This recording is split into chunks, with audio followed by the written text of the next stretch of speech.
Hey everyone, Michelle Perry here with The Wonder Habit, and I am so excited to bring you our video like that we're going to be doing today. I am using our Turin Olive Dot Grid Square notebook, and this is the normal dot grid Archer and Olive paper, and we are going to be painting gouache doodled florals today, and this paper is perfect for gouache. If you're not familiar with gouache, it is a just gorgeous medium. It is similar to watercolor. A lot of people refer to gouache as opaque watercolor because when you thin watercolor down, it becomes very, very transparent. You can also thin gouache down and it can be more transparent and behave more like watercolor when you add a lot of water to it. But we're going to use it with very little water, actually. We're going to let its opacity be the star performer. It's a super creamy, medium to use, and it works incredibly on the smooth, thick Archer and Olive paper. It's just one of my favorite places to paint with gouache.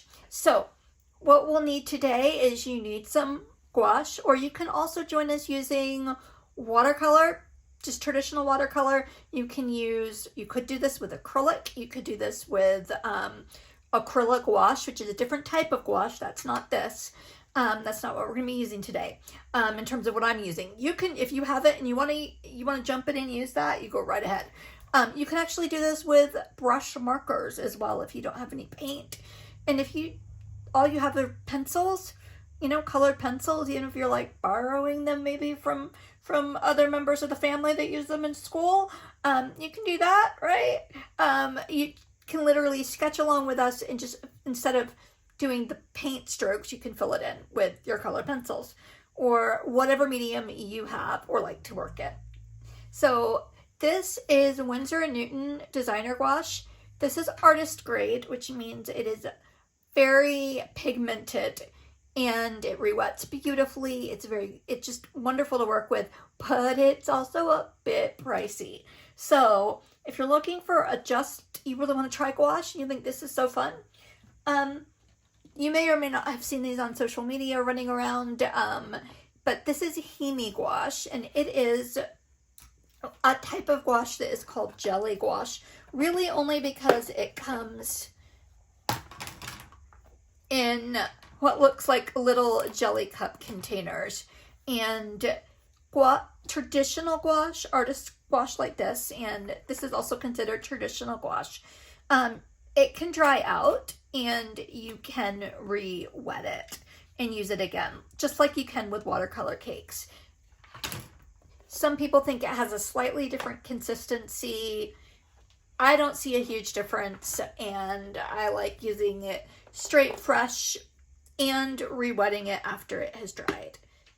So this you can get on a lot of different online marketplaces for very, very reasonable prices. So you don't have to break the budget to try this out. So let's get to the star of our show today, and that is our shapes that we're going to be painting together. These are like what I think of as building blocks for florals. The first thing I'm going to show you is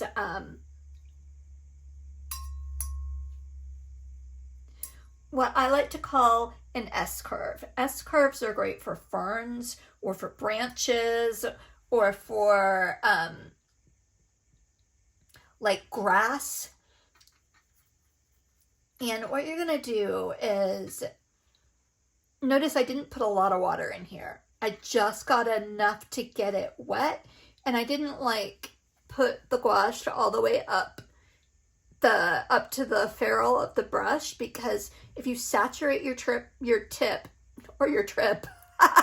if you saturate your tip with too much paint, it's just going to make it messy and harder to control. So remember, pigment flows where water goes.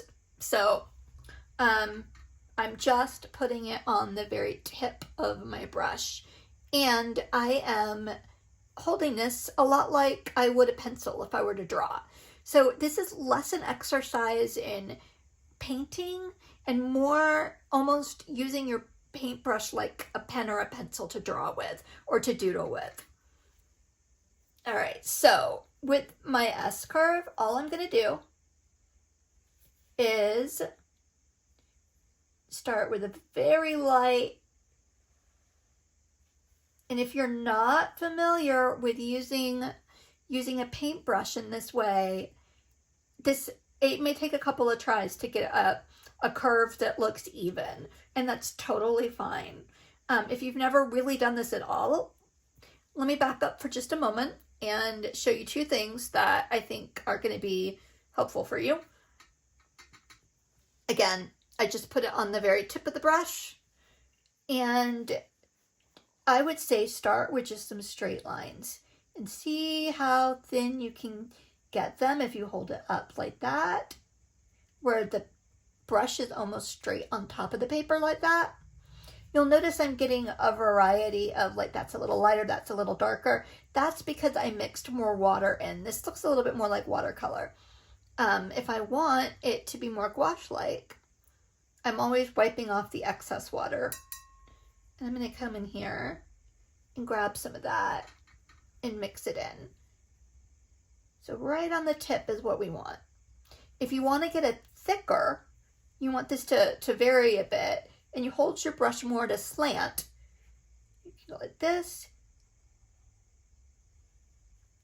It's all got to do with the pressure and the angle of holding your brush. So a fun thing to do is to grab your paints and see how many lines, how far can you push it with one brush? What can you create with? It's a great practice thing. So back to our S shape. It is called an S shape because it kind of looks like an S. There you go. What do we use S shapes for? Well, you can imagine if we kept drawing these out like that, it would be a branch potentially for a tree. Or it could be grass blowing in the wind.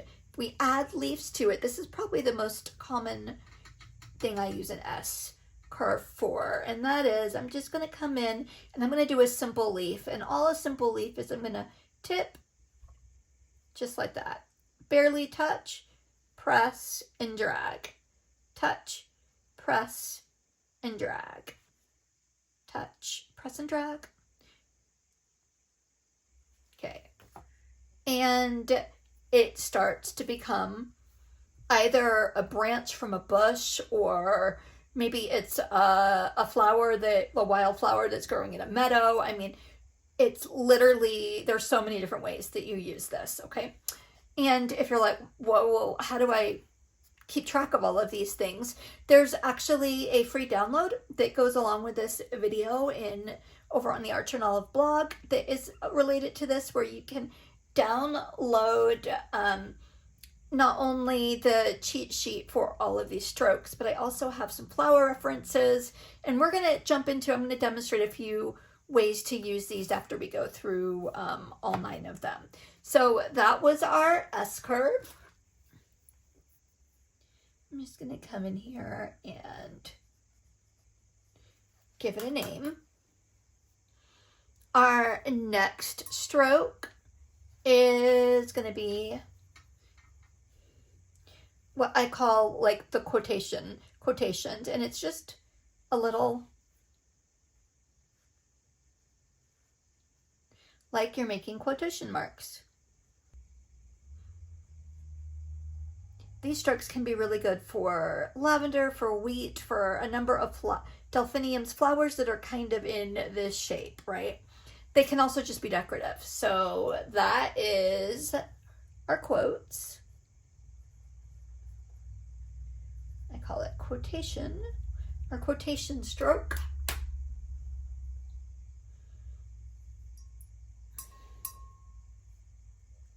Now for painting leaves, you can do very, very simple leaves, kind of like that, using the brush and the pressure you put. And if you practice with that, you can get some very, very interesting, like, just shapes with leaves. You start with barely touching it and dragging it, and that could be a leaf if it was attached to like a stem, right? But some people have, I've taught this to, I have taught this whole thing to lots of people, and some people, sometimes beginners, have a little bit of a hard time like controlling the brush pressure. So what I use even more than a simple stroke and find easier than a simple stroke is a compound stroke. And if you notice, I just dropped my brush there, so we're going to use it because, hey, we can turn mistakes into magic. So let's say this is the tip of the leaf, and I'm going to come in here like that. So that would be one side, and then I'm going to come and do like another little mini C on the other side, leaving ever so little bit of white there. And there you have a leaf. I think I need more coffee today. So let me do it again so you can see it. So here's one side. Then I'm going to start at the top, and I'm going to come down, but I'm going to leave a little bit of white right there. I'm going to pull that down. So it's compound because I'm doing more than one thing. I'm not just doing one little stroke and calling it good. But this is so much easier to control. And it's like, you can also do the same thing and not leave anything in the middle and just get that shape. So that is what I call a compound stroke.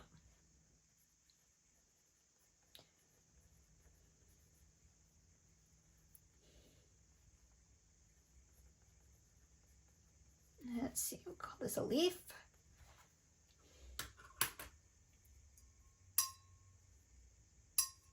Okay, the next one is circles. You get a different color here. Circles are just what they sound like.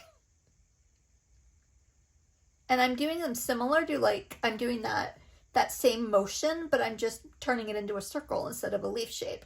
So I'm going to pull around, so I do half the circle, and then I come back in and fill that. You can either leave that open, or you could do that and then fill it in.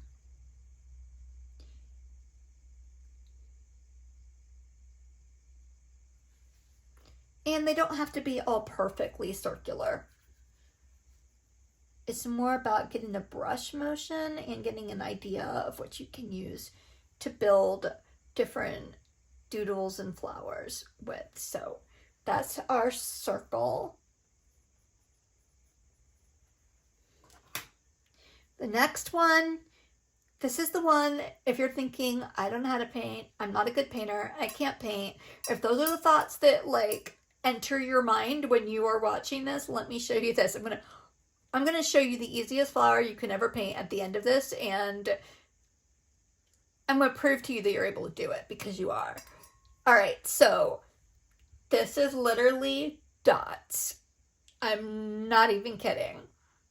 So let's grab some indigo and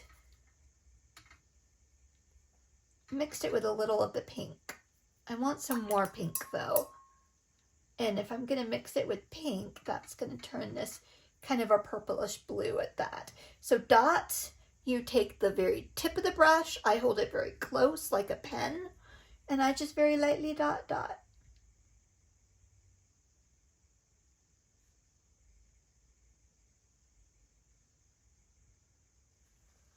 And those are dots.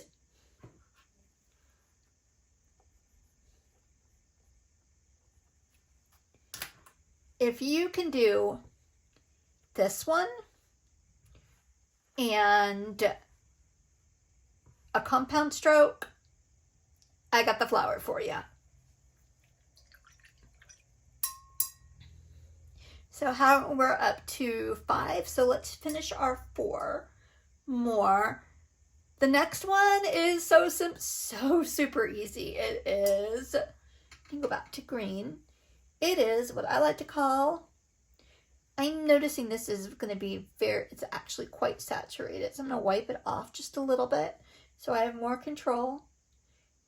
I'm going to say these are small lines. And you're going to be like, what can I do with small lines? Well, if you ever want to paint a little bit of a pine branch, all you're going to need is some brown.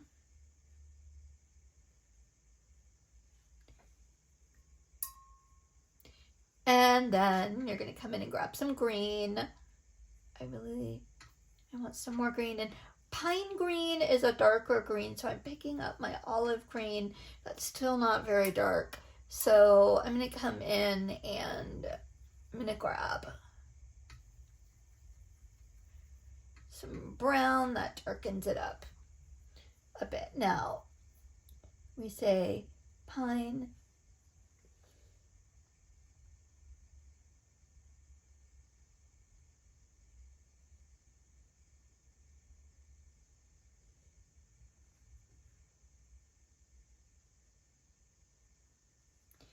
And there you have a very small part of a pine branch.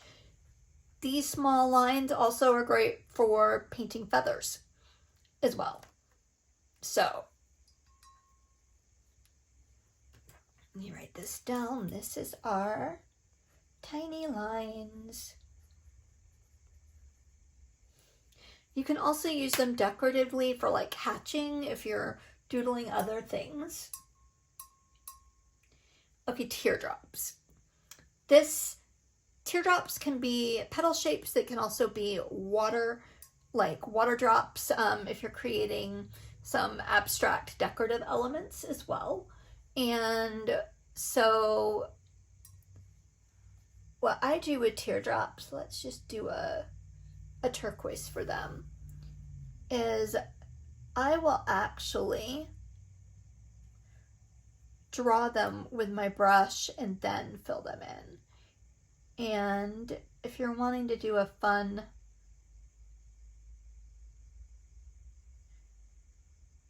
pattern, you can actually turn teardrop shapes into just a fun repeating pattern. But these are great for petal shapes for certain flowers or doodles. So let's call these teardrops.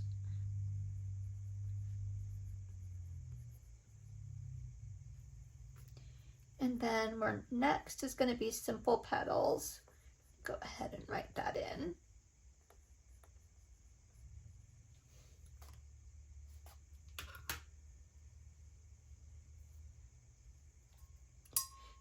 Simple petals are almost identical to teardrops. They're just not as teardrop-like. So let's pick some pink for those. So simple petals. They can be this.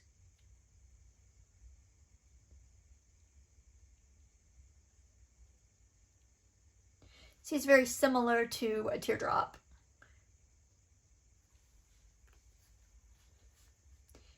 They can be shaped almost like a leaf, right? So where it's pointy and then pointed, they can also be more rounded and shaped where it's more rounded and then comes to a center like this. And so if you think of things like plumeria,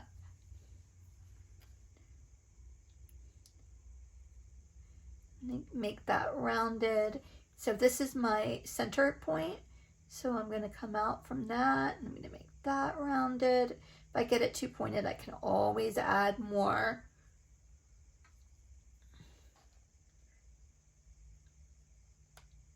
Sure that gets where I want it to be. As you can see, then we build a flower with the petals pointing inward. You can use these for daisies, for forget-me-nots, for so many different flowers that have this kind of a general shape. And it doesn't have to be super specific to give a hint of what flower you're doing. Now, we're going to close out with a C curve.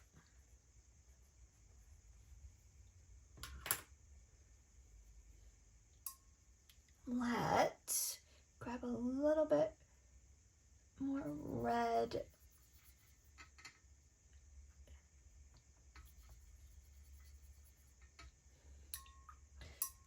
Let me get a brush. So I'm going to come in here and get some more. Warm that. Okay, so for our C curve, this is fantastic for like ranunculus and roses, and even to a certain extent peonies. So what you're going to want to do is get a darker amount of pigment for the center. And a C curve is a C curve because, watch, I'm going to do a little C. I'm going to put the tip of the brush in the kind of the hollowed out area of the C, and I'm going to come around like that, which creates a bit of a center. And then I'm going to make the brush, I'm going to make that a little bit wider, still the same general shape, and keep some white in there because that's what gives you the definition. And then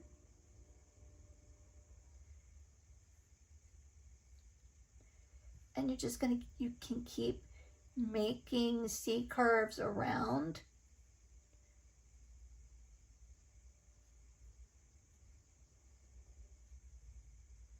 And there you have peony, rose, ranuncula. It just depends on how tight and how thin your seeds are. So if I were to say a little bit more, maybe like a ranuncula or something that has a very tight center, I'm going to make the lines really thin and close together.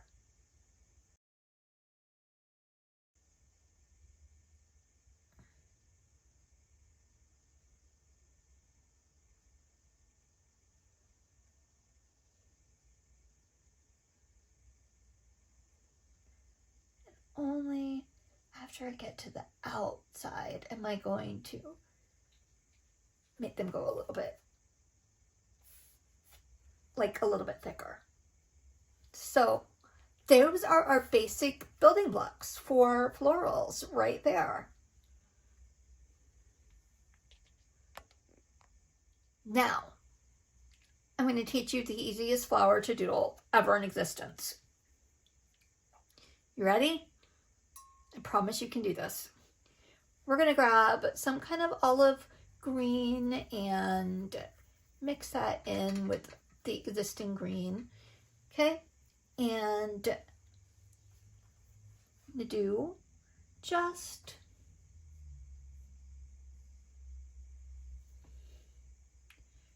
a little stem, just like that. Not even a full S curve. And then at the bottom, we're going to do some little lines like that. Rinse your brush off. Come over here to that purpley bluish color.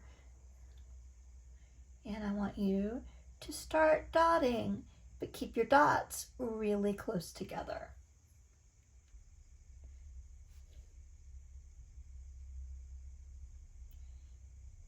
You gotta keep them close like that.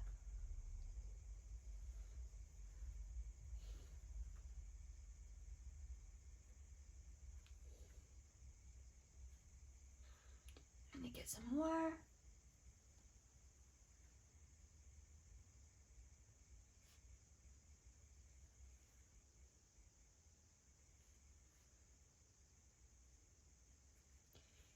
And we're doing kind of a blooming form of sage.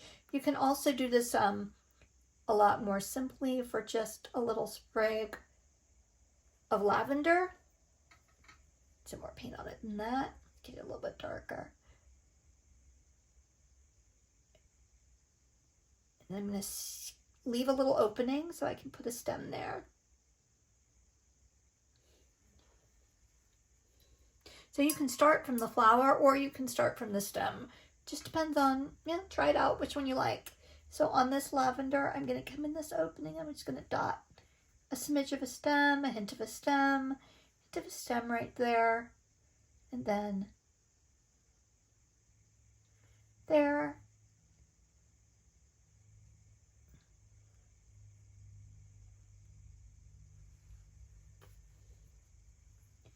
And then this guy,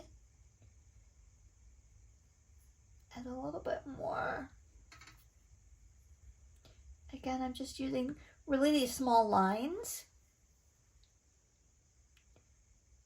to give a little bit of definition. And there you go. It's dots and lines. You've totally got this. And if you wanted to, let's say, paint an aster doesn't have petals like this.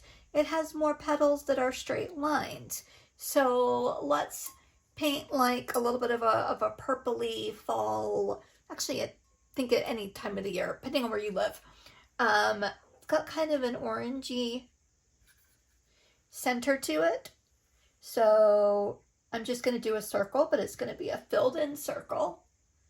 And because I want that to be, I'm going to come back and add a little bit of definition, which means I'm going to pick up a little bit of a brown, maybe dot that in, just give it a little definition. And then I'm going to pick up my pink color, and you're going to take the tip of the brush and you're just going to do little lines.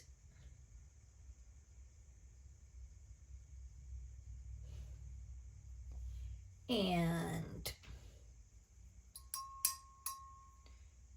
so, yeah, I want another one here.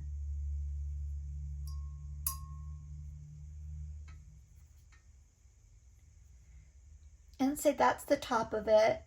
And this one is kind of going to be facing that way. So what you're going to do is you're going to take your lines and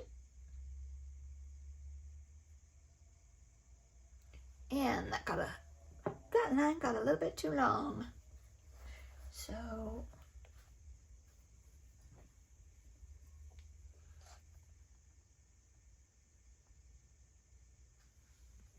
and the good thing with gouache is if you get a line where you don't want it to be, you just wait for it to dry.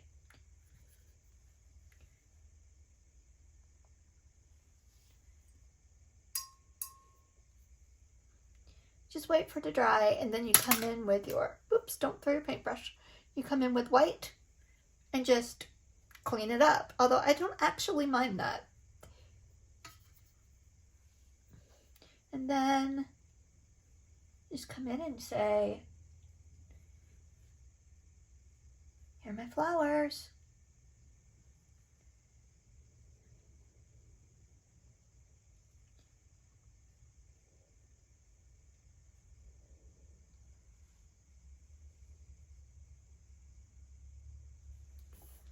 And there you go.